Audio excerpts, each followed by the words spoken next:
En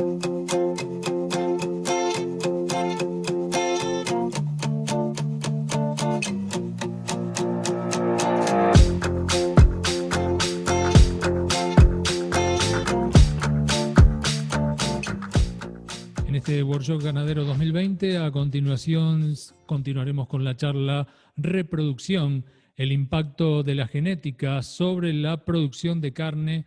Esto estará a cargo del médico veterinario Ignacio Cabo, director genético de Casamú Sociedad Anónima. Recordamos que esta charla está auspiciada por Casamú Genética. Doctor, le damos la bienvenida. Muy buenas tardes, ¿cómo le va? Buenas tardes, ¿cómo va? Doctor, lo dejamos en compañía de todos quienes nos acompañan en esta tarde y en este workshop ganadero con la charla correspondiente para todos ellos. Bueno, buenísimo. Me presento, mi nombre es Ignacio Cabo, soy director genético de Casamú. La idea en esta charla es poder darles un mensaje lo más concreto y contundente posible sobre el impacto de la genética en la rentabilidad o en la producción de carne, tratando de enumerar ciertos factores que puedan incidir en esa mayor rentabilidad. En un principio me gustaría destacar esta foto, que es una foto ya conocida por muchos, pero que siempre hay que recordarla, que lo que significa es, de lo que observemos en un animal, en cualquier momento, el 70% va a estar influido por el medio ambiente, o sea, la parte genética, la parte heredable, va a impactar en un 30%. Y esto es fundamental porque, si bien son cosas muy ligadas, genética y medio ambiente, a su vez son cosas distintas que hay que tenerse en cuenta en un todo para poder determinar la rentabilidad o el sistema de producción o el programa genético que querramos desarrollar. O sea que este concepto lo vamos a ir repitiendo tal vez a medida que vayamos avanzando con la charla. Bueno,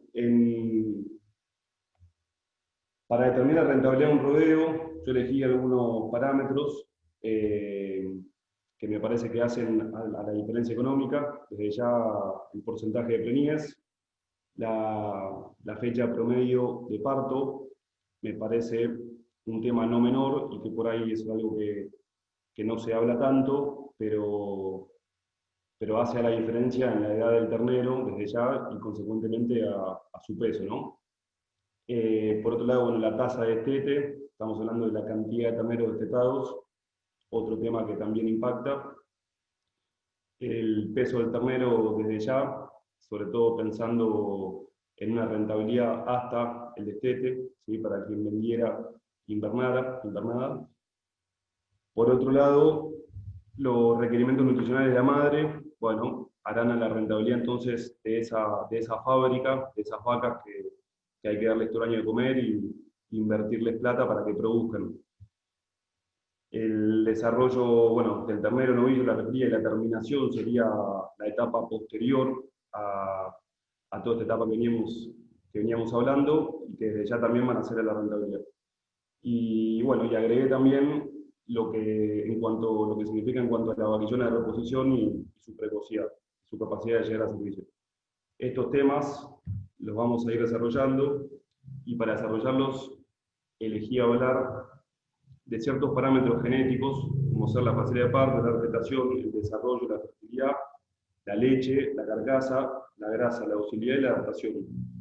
La idea es poder desarrollar cada uno de estos parámetros y viendo cómo cada uno va impactando directamente en la producción y directamente en la rentabilidad. Por un lado, en cuanto a la facilidad de parto, bueno, la facilidad de parto es una parte fundamental de cualquier programa genético, desde ya que quien ha enterado vaquillonas y sabe o tuvo problemas, sabe de lo que hablo,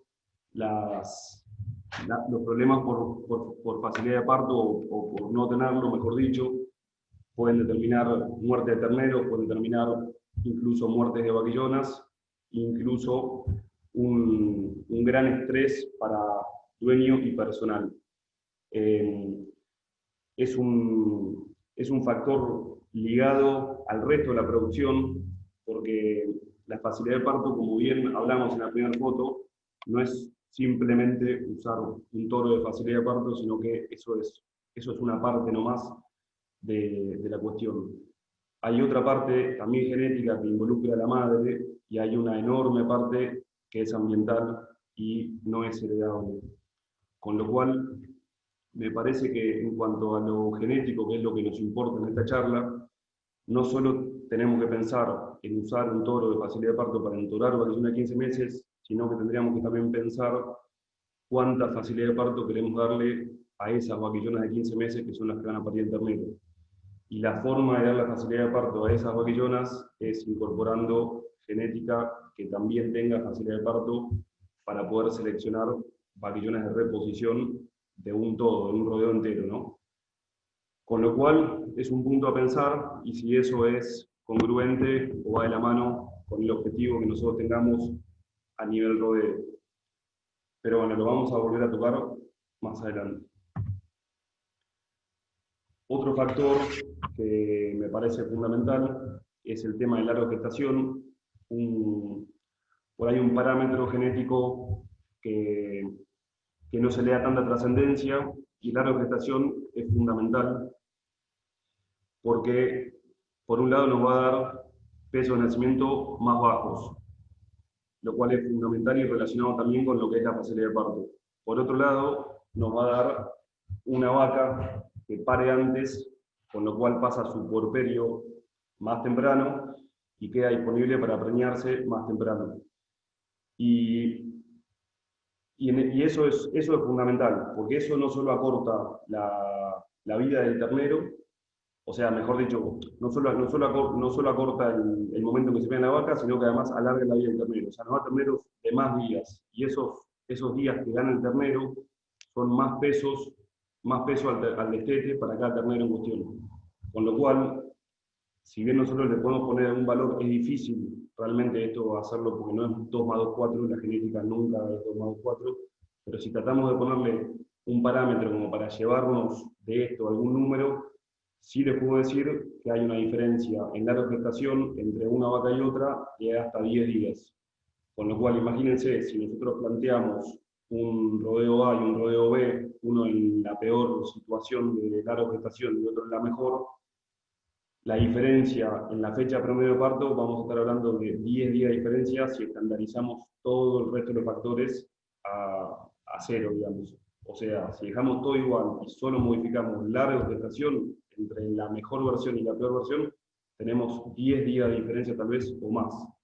Digo 10 por decir algo, pero eso es contundente, porque eso es vacas que se van a preñar más temprano, que paren terneros más livianos, y sobre todo terneros con 10 días más de edad, que si lo llevan eso a una ganancia de un ternero estandarizada en 850 gramos por día, la cuenta creo que está bastante a la vista.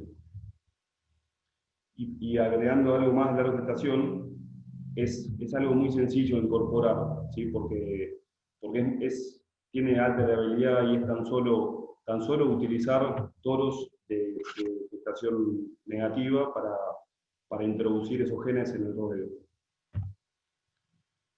Bueno, otro parámetro a continuación es el desarrollo.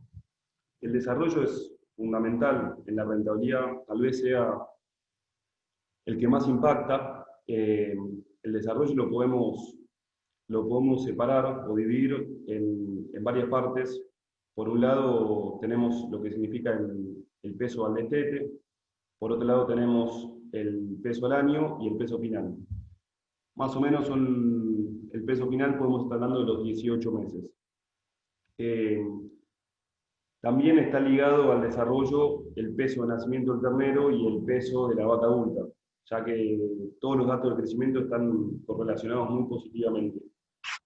Me parece que acá, si bien no es sencillo determinar el impacto que pueda tener, ¿por qué no es sencillo? Porque esto va de la mano al esquema productivo que cada uno quiera.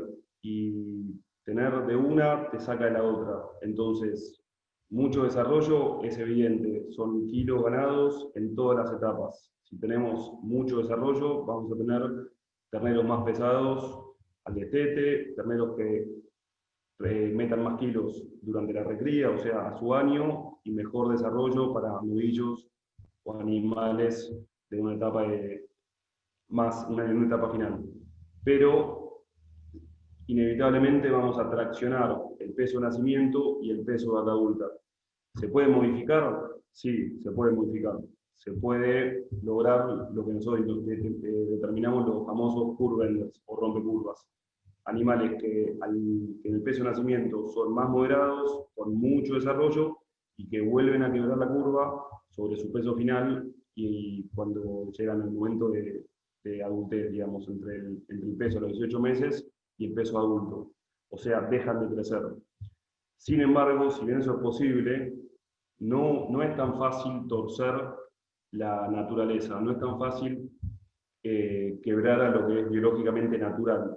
Con lo cual, bueno, atención con eso, y también es un tema que lo vamos a volver a desarrollar un poquito más. Bueno, el peso vaca adulta, dentro de las partes o de lo que está, por lo que está compuesto el desarrollo, lo puse como, le di una diapositiva aparte, es tal vez sin duda algo fundamental en el impacto en la rentabilidad de un campo. El peso vaca adulta, como bien decíamos antes, más allá del planteo del programa genético que queramos o el planteo productivo que estemos buscando desarrollar, me parece que en los campos argentinos y en los lugares donde nos toca producir necesitamos un peso vaca adulta de bajo a moderado, sin dejar de lado el desarrollo, pero sí necesitamos irnos a una vaca que no pese 700 kilos al destete, una vaca que pueda estar en un campo natural, que pueda desarrollarse en ese campo en las mejores condiciones, y para eso es fundamental. No vimos mucho en el tamaño, o sea, de la vaca adulta, el peso de la vaca adulta. El peso de la vaca adulta es un parámetro que se toma del peso de las vacas en el momento del destete, vacas entre 4 y 9 años de edad, y bueno, y determina entonces la capacidad genética, digamos, de seguir creciendo o estandarizarse y frenar un poco su desarrollo a partir de ese momento.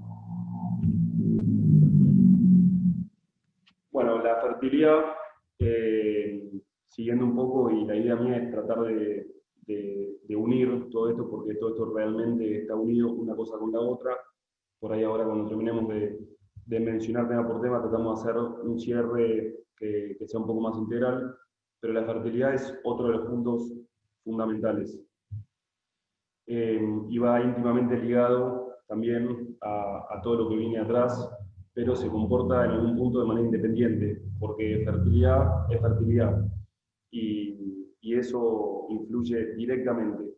Si nosotros trabajáramos con casos, estudios, bueno, que pudiéramos diferenciar las líneas genéticas de vacas fértiles y de vacas no fértiles, puede llegar a ser abrumante la diferencia en la preñez entre una línea y otra. Y podemos estar hablando solamente por diferencias genéticas de tal vez hasta 10 puntos en la diferencia de preñez. En casos extremos, que uso los casos extremos porque me parece que son muy ejemplificativos, pero si nosotros estamos dando iguales condiciones de pasto, de manejo, de medio ambiente, y por solamente diferencias genéticas, hablar de 10 puntos de preñez, y si quieren no exagerar tanto, hablamos de 5 puntos de preñez, para mí es contundente. Y no solo es la preñez, porque la preñez es una parte que obviamente hace a la rentabilidad sin dudas, pero también hay otra parte que es en qué momento y cómo se preñaron esas vacas. Y eso es tal vez más llamativo que los porcentajes de preñez, porque hay vacas que se preñan en sus primeros 2 ciclos, o sea, en sus primeros 45 días de servicio, y hay vacas que les cuesta más. Y cuando empezamos a indagar un poquito más en este tema, encontramos vacas que no solo se preñan en sus primeros 2 ciclos, sino que además lo hacen siempre destetando un ternero, y un ternero con ganancias de más de 800 gramos por día, o sea, terneros estandarizando los resultados arriba de los 180, 190, 200 kilos. Hay vacas que lo pueden hacer con terneros muy de cabeza, con destetes de 280 kilos, y se vuelven a preñar en su primer ciclo. Y esas diferencias genéticas están y son notables al punto de que podemos tener todo tipo de combinación de fertilidad, digamos. Tenemos las que destetan siempre y se preñan siempre en su primer o segundo ciclo. Tenemos otras vacas que un año se preñaron primeras, parieron muy temprano, destetaron un ternero muy pesado, y al otro año entonces pasan a preñarse en su cuarto ciclo, ¿sí? Obviamente por una cuestión lógica, ternero tomando leche y la vaca derivando lo que come y su energía a esa producción de leche y no a sus ovarios para hacerlo ciclar. Y bueno, y después tenemos otras vacas que después esa vaca seguramente como parió más de cola, un ternero más chico, capaz otro año vuelve a hacer cabeza. Y tenemos otras que siempre les cuesta un poco más y siempre se preñan tarde. Son siempre preñadas, pero siempre están preñadas en el último mes en un servicio estacionado estándar de 3 meses. Entonces, cuando eso lo llevamos a rentabilidad, cuando lo llevamos a plata, en realidad, ¿no? A lo que nosotros vamos a... Y cortando el ciclo productivo al destete, me refiero, o sea, a quien venda una invernada, si nosotros nuevamente vamos al ejemplo extremo, pero que sí es claro, de tener todo un ruedo de 100 vacas, donde todas se preñan, les cuesta y se preñan algunas, tal vez 4 puntos menos en general, y además lo hacen en el último mes o en la última etapa del servicio, entonces la fecha promedio de parto, o sea, la edad de esos terneros, va a ser tal vez 50 días menos que si planteamos otro rodeo de vacas absolutamente fértiles, todas o la gran mayoría preñadas, además de con muy buenos resultados en su primer mes. Si a eso le ponemos valor numérico en kilos de carne, la diferencia nuevamente es contundente en cuanto a rentabilidad. Y nuevamente, esto puede hacer, o sea, puede ser, volviendo a la foto del principio, intentando excluir el medio ambiente, porque puede ser al mismo medio ambiente, al mismo sistema de producción, donde puede haber un montón de sistemas de producción, y podemos estar hablando de un sistema de producción sumamente hostil, donde cuesta llegar al 80% de preñez, o un sistema de producción en una pastura impresionante, donde la preñez es con tranquilidad 96%. En los dos sistemas va a impactar de la misma manera, y va a haber una enorme diferencia en cuanto a kilos de carne finales en ese ternero de invernada, solamente por fertilidad. Otro tema que va ligado es la leche y la habilidad materna.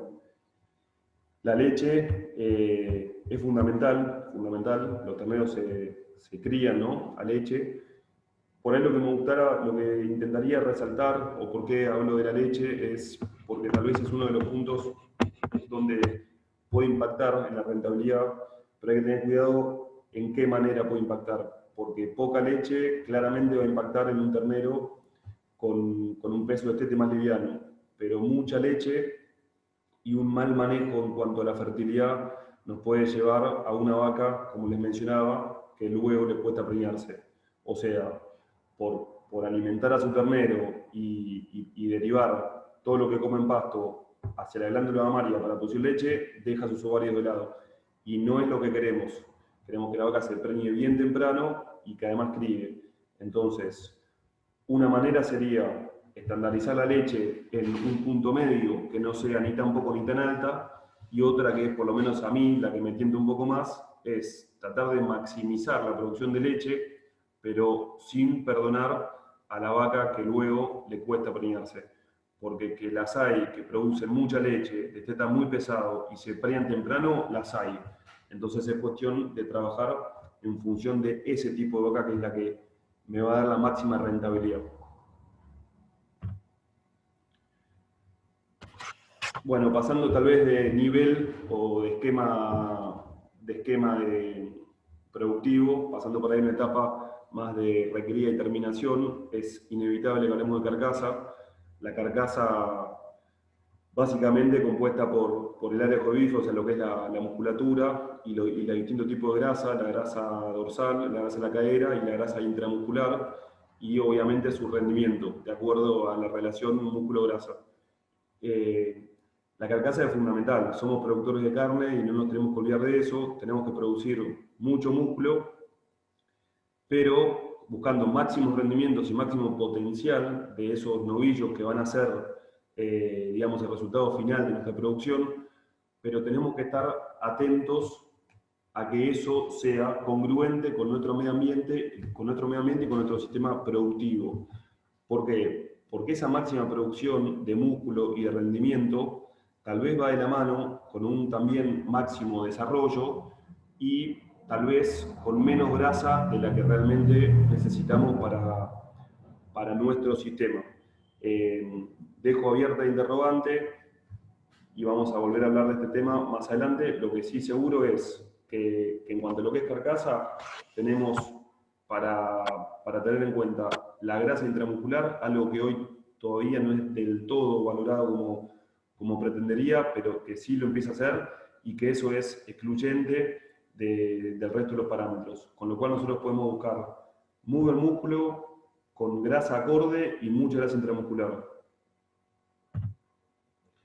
Y justamente hablando de la grasa, ¿por qué hablo de la grasa y su dilema? Bueno, es realmente un dilema la cantidad de grasa que nosotros podemos pretender buscar a nivel rodeo, a nivel pool genético, en todo sentido.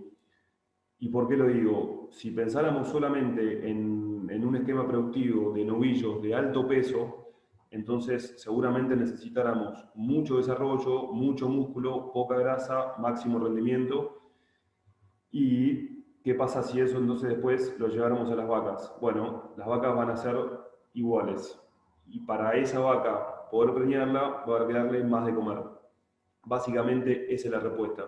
Con lo cual, ahí hay una correlación negativa entre la vaca y ese esquema de novillos de alto peso. Y ahí es donde nosotros como productores tenemos que darnos cuenta, y ya acá empiezo a mezclar un poco las cosas, pero el impacto en la genética se empieza a ligar de ese 70% del medio ambiente que afectaba la primera foto. ¿Y por qué lo digo? Porque la mezcla es, si nosotros no definimos los parámetros o nuestro programa genético en función de nuestro esquema productivo, entonces es donde podemos empezar a mezclar peras con manzanas.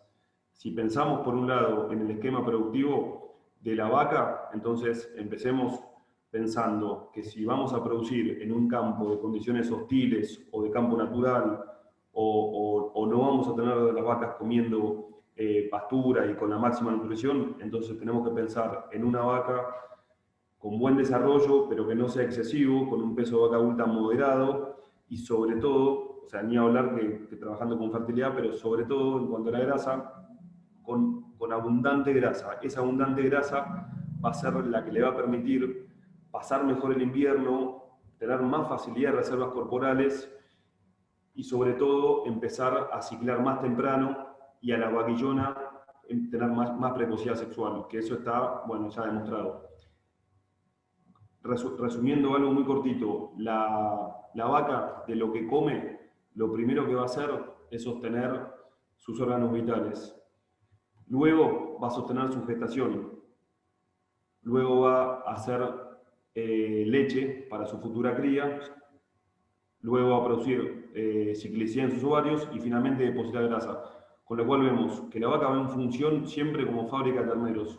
Se sostiene viva ella para poder cuidar sus crías, sostiene la cría que tiene adentro, sostiene la cría que tiene afuera y después piensa en ciclar para una futura cría para finalmente entonces depositar grasa.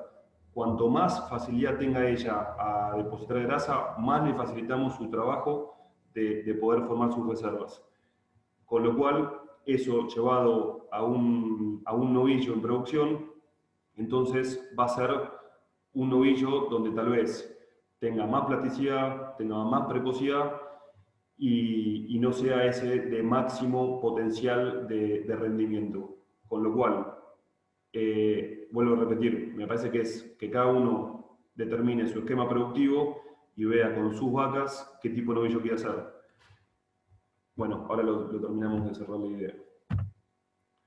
Bueno, agregué la docilidad como un factor que me parece que es importante. La docilidad facilita todo tipo de trabajo y la docilidad hace también a la rentabilidad, porque hace animales que no se golpean, que no se pierden, a menos roturas de estructura, a poder trabajar con menos personal, con lo cual todo eso y cada cosita va influyendo cada una en algún punto económico donde todo va sumando. Bueno, por otro lado, el tema y el famoso tema adaptación, del que hoy tanto se habla, la adaptación es sin duda, por lo menos en lo que es Casamú, en nuestro eje productivo, pero qué es adaptación? ¿Qué es esa palabra que hoy todos la mencionan? Y bueno, yo creo que la adaptación es tratar de seleccionar genéticamente animales adaptados al esquema productivo de cada cabaña o de cada rodeo o de cada programa genético en sí. Y puede haber animales muy adaptados a comer del destete, de maíz, y otros muy adaptados a producir en campos naturales de condiciones muy hostiles. Lo importante es que no hay una sola adaptación, hay 1.000.000 de tipos distintos de adaptaciones. Lo importante es que cada productor pueda decidir su sistema productivo, su esquema productivo, qué tipo de producción quiere tener él, qué tipo de medio ambiente le quiere dar, cuál es el 70% que quiere ofrecerle a su fábrica de carne, para entonces después acompañar ese 70% con el 30% genético en todo sentido, y ni hablar en lo que es adaptación. Entonces, si vamos a tener las vacas comiendo bañados, salados, de pelo de chancho, bueno, no busquemos vacas criadas sobre pastura, porque van a estar adaptadas a cosas distintas. Lo mismo viceversa, si vamos a tener las vacas comiendo una pastura de alfalfa, tal vez nos conviene maximizar un poco la producción e ir a planteos de adaptación de vacas criadas de esa forma, y no por ahí en el opuesto, donde de repente pueden ser un poco chicas o de repente, bueno, en fin. Pero el punto de adaptación es clave, y lo importante para recalcar es que no existe una sola adaptación. Existen muchas adaptaciones donde cada uno tiene que buscar el tipo de adaptación que le es congruente con su sistema productivo. Pero si nosotros no tenemos esquematizado y determinado cuál es el esquema productivo que nosotros queremos para nuestro rodeo, entonces es muy difícil definir cuáles son los valores genéticos que le queremos aportar en todo sentido. Bueno, puse un par de fotos como para tratar de cerrar las ideas. Me gustaría separar las ideas en 3 partes. Por un lado, empezar hablando de la vaca, de la madre, de la vaca de cría, y pensar en un ejemplo de un campo de 100 vacas, donde tratemos o intentemos de ponerle número a esto, que es muy difícil porque no es 2 más 2, 4, no es 2 más 2, 4 el campo, ni la genética, ni la producción de carne, pero sí intentar ver las diferencias reales, contundentes económicas que podemos llegar a tener. Y si pensamos en un campo de 100 vacas, donde tenemos vacas de bajos requerimientos, de bajo peso de vaca adulta, con buen poder de engrasamiento, con buena producción de leche, y sobre todo vacas hiperfértiles que se preñan muy temprano y que lo hacen en sus primeros días y están adaptadas a ese esquema productivo, creo que tranquilamente podemos estar hablando de diferencias, como le dije. Si vamos a los opuestos, me animo a decir que son 10 puntos de la preñez, pero si quieren pongamos 5 puntos en la preñez, pero sí también agreguemos un ciclo por lo menos de diferencia en promedio de esas 100 vacas. Bueno, le estaríamos agregando, además de puntos de preñez, o sea, cantidad de vacas preñadas, le estaríamos agregando 21 días más o menos de vida a cada ternero, ¿sí? Si hablamos de 21 días promedio, de adelantar la fecha promedio de parto 21 días. O sea, adelantar la fecha promedio en que se preñó cada vaca. Si a eso, solamente por hablar de fertilidad, adaptación, de la mano con un peso de vaca justa y la grasa justa, le sumamos una vaca genéticamente cargada con larga gestación negativa, o sea, que venga con esa genética involucrada, entonces tal vez esa larga gestación, que puede ser de hasta también una diferencia que podría llegar a ser de 10 días, pero pongámosle que es de 5, entonces podemos llegar a estar hablando en casos muy opuestos de 25 días de diferencia en la fecha promedio de parto de los terneros. Si estandarizamos el peso al destete en 200 días y hablamos de fechas promedio de parto de 25 días, la cuenta es fácil. Unos solamente por estar hablando de fertilidad y larga gestación van a pesar 20 kilos más que los otros.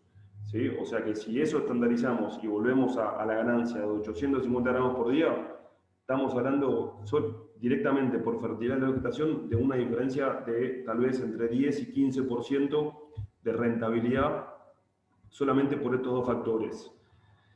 Si seguimos avanzando y nos vamos más siguiendo en la etapa cría, pero no hablando tanto de la vaca y hablando del ternero, y al ternero le ponemos, o tal vez esto sería más para la vaca, pero hablamos de facilidad de parto y que en ese planteo de 100 vacas, un 10% son vaquillonas de primer servicio, que son para reponer, y esas vaquillonas con facilidad de parto no perdieron ningún ternero versus un opuesto extremo nuevamente, donde hubo muchos problemas y tal vez de las 10 vaquillonas en las 100 vacas se perdieron 2 terneros y esos 2 terneros perdidos, llegamos al total de terneros, volvemos a hablar de otros tantos kilos de carne y ni hablar si hablamos de una vaquillona que quedó improductiva o que perdió la vida. Los terneros, básicamente ellos en sí, si pensamos en terneros con mucho desarrollo, o sea, con un peso al destete alto, entonces podemos obtener otros tantos kilos que pueden llegar a ser 10, 15, 20 kilos y tal vez más de diferencia en peso atribuibles solamente a genética, ¿sí? Estandarizando las mismas condiciones. ¿Qué genética y en qué esquema es fundamental? Porque producir terneros de alto desarrollo, criando las vacas en las peores condiciones, bueno, el impacto genético va a ser mucho menor. La diferencia va a estar igual, porque van a tener la misma capacidad, pero entonces ahí sí empezamos a mezclar genética con medio ambiente y es donde no quiero profundizar mucho el tema. Pero sí recalcando la idea central, estandarizar un esquema de producción de 100 vacas en un campo típico y poner entonces en ese extremo terneros con poco por desarrollo y terneros con mucho desarrollo. Nos vamos solamente por este desarrollo a una diferencia de 10, 15 o 20 kilos por ternero. Si vamos sumando esto con lo anterior en cuanto a la vaca adaptada, con su peso justo, su grasa justa, gestación corta y mucha fertilidad que logra, por vía de todas estas cosas, acortar y preñarse un ciclo antes, y además sus terneros, de tener 21 días más de vida, tienen alto por desarrollo, entonces, si vamos sacando las cuentas, nos vamos dando cuenta que los kilos de carne a favor en los dos planteos se van separando considerablemente. Si hacemos un corte en este esquema de lo que fuera la venta de terneros al destete, yo creo que hasta acá tranquilamente podemos estar hablando de una diferencia en terneros de 200 kilos, estandarizando los parámetros, de tal vez 40 o 50 kilos, ¿sí? Siempre hablando de los opuestos, recalco, ¿no? Porque entonces no me gusta ponerle valor a las cosas y sobre todo esto que es tan difícil de calcular matemáticamente, ¿no? Porque son animales y no es tan sencillo. Pero tratando de hacer un intento, entonces me gustaría decir que en casos muy opuestos podemos hablar de 50 kilos de diferencia. Y me parece que eso, en un ternero de 200 kilos, que tal vez es un 25, o sea que es un 25% de diferencia, entonces me animo a decir que le puedo atribuir en casos muy opuestos a ese impacto, ese 25% de diferencia, atribuírselo a factores genéticos. Factores genéticos muy opuestos y contundentes, como venimos repitiendo: fertilidad, la gestación, facilidad de parto, mucho desarrollo, y todo esto, bueno, yo lo tengo muy claro que es así y muy comprobado. Por otro lado, siguiendo con el esquema, si nos separamos de lo que es la etapa venta del ternero del destete o marcando un corte en el destete, donde creo que bueno, las dos categorías famosas, cría, recría, se separan y hay muchísimos productores que su planteo es la cría. Bueno, en la recría, si en una recría o quien hace recría nosotros tenemos esos mismos animales con mucho poder de adaptación a un planteo pastoril o no, o ya sea un planteo de encierre a corral, pero tienen un buen poder de desarrollo, o sea, altos DEPs o EBBs para lo que es su peso al año y su peso final, y la ganancia de kilos es superior, pero bueno, de la mano con la capacidad genética, digamos, atraída por la madre, de no ser el extremo en desarrollo, bueno, van a poder sacar también una diferencia en ganancia de peso considerable en toda esta etapa de recría, que bueno, no le quiero poner un número, pero sí va a ser importante. Y finalmente, terminando un poco la idea, si ese ternero o novillito recriado se encierra y tenemos que producir el producto final, que es el novillo, y hablar entonces sí de carcasa, de desarrollo, me gustaría mencionar el significado de lo que para mí es esa etapa, que es la plasticidad. La plasticidad me parece fundamental, sobre todo en el Angus, en un esquema de producción estándar, en un esquema que es el que no es el que vengo sugiriendo, pero sí el que estamos planteando, donde nosotros podemos hacer combinar todos los factores genéticos con una muy buena plasticidad del novillo. ¿Qué significa? Que nos permita desde destetar un ternero que se encierra directamente y se saca gordo en 340 kilos, hasta ese mismo ternero y también encerrado el destete, poder llevarlo de otra manera hasta los 450 kilos, o hacer una recría pastoril para pensar en un novillo ya arriba de los 500 kilos. Pero todo con la misma genética. ¿Y qué es la misma genética? La misma genética es la genética adaptada a su esquema productivo, la genética de altísima fertilidad, donde la vaca no solo se preña en altas cantidades, sino se preña muy temprano, con una gestación bien corta, con facilidad de parto incorporada a nivel madre y que se traslada a nivel hija, o sea, pudiendo hacer un servicio de 15 meses anticipado con total naturalidad, sin tener que estar enloquecido atendiendo los partos y atendiendo las mermas,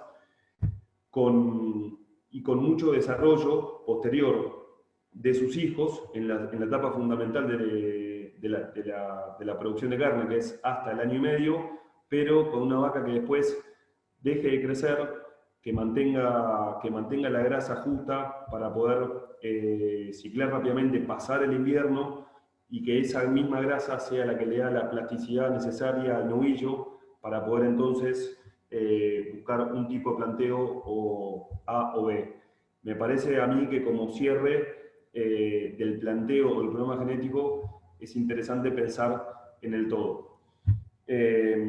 Bueno, traté o intenté darles un mensaje doble. Por un lado, un mensaje sobre el impacto de la rentabilidad, absolutamente vinculado al esquema productivo que cada uno seleccione y la genética que seleccione para ese esquema productivo, y aparte un mensaje en cuanto a algunas variables que impactan más allá del esquema que uno elija y que son directas, ¿sí? Fertilidad, adaptación, larga gestación, desarrollo. Me parece que si las analizamos e intentamos llevarlas a extremos opuestos y las pensamos tal cual son, entonces les sugiero pensar en porcentaje, no solamente en porcentaje de preñez, sino en porcentaje de preñez acompañado de fecha promedio de parto. Me parece un parámetro fundamental para analizar cualquier esquema productivo. Si de la mano tenemos porcentaje de preñez, fecha promedio de parto y tasa de destete, entonces podemos tranquilamente con esos tres valores definir el sistema productivo de cualquier establecimiento. Y créanme que para acortar esa fecha promedio de parto tan importante, que va a significar que la vaca se preñó en alta proporción en sus primeros ciclos, entonces vamos a empezar a darle más trascendencia y más importante a la fertilidad y a la gestación y a las características de adaptación. Bueno, como modo de cierre, me gustaría mencionarles que todas estas cualidades genéticas son perfectamente encontrables, son perfectamente adquiribles, pero que requieren mucho trabajo sin duda y muchos años de desarrollarlas. En el caso bueno, de Casamú, me gustaría mostrarles rápidamente las tendencias genéticas. Bueno, lo colorado Casamú y lo verde es el grupo, en este caso el grupo Briplan. Y bueno, no quiero ahondar mucho en esto, pero sí ver cómo trabajando genéticamente, y la idea que les quiero transmitir es que midiendo y trabajando objetivamente, midiendo el 100% del rodeo, sin engaños, y buscando realmente mejorar el pool genético, entonces, fíjense por ejemplo cómo la facilidad de parto, nosotros en 10 años pudimos unirnos a la facilidad de parto del grupo Briplan. Lo mismo en edad de gestación, en la facilidad de parto de las hijas, bajar el peso de nacimiento, sin embargo, aumentar los pesos a los 200, 400 y 600 días, sosteniendo el peso de vaca adulta.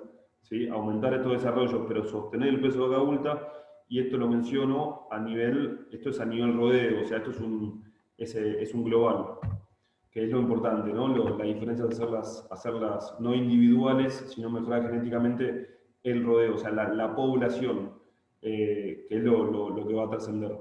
Bueno, lo mismo con la leche. Y bueno, días al parto es un EBB fundamental, porque lo que mide básicamente es fertilidad, con lo cual, o sea, son los días que transcurren para que la vaca para desde que entra en servicio un contacto con el toro, con lo cual esto es fundamental. Y bueno, lo pudimos bajar muy bien. Así que, bueno, estos son los datos de carcasa, donde tenemos el aumento de musculatura, al mismo tiempo en las grasas, y el aumento, bueno, en grasa intramuscular, y el índice PAMA, que es un valor económico. Así que, bueno, un poco espero haberles transmitido la idea, transmitido fundamentalmente este impacto que yo tengo claro que realmente es, y que tengan en cuenta que traté de separar el medio ambiente y que no me basé en hablar de más kilos al destete por más pasto o por suplementación o por más comida, que eso sería todo medio ambiente, sino tratar de setear en cero todos los parámetros para hablar de más kilos de carne por factores genéticos perfectamente incorporables a cualquier rodeo y transmitibles y heredables, donde con el tiempo empiezan a impactar. Así que bueno, muchísimas gracias y gracias por la invitación a la Sociedad Rural.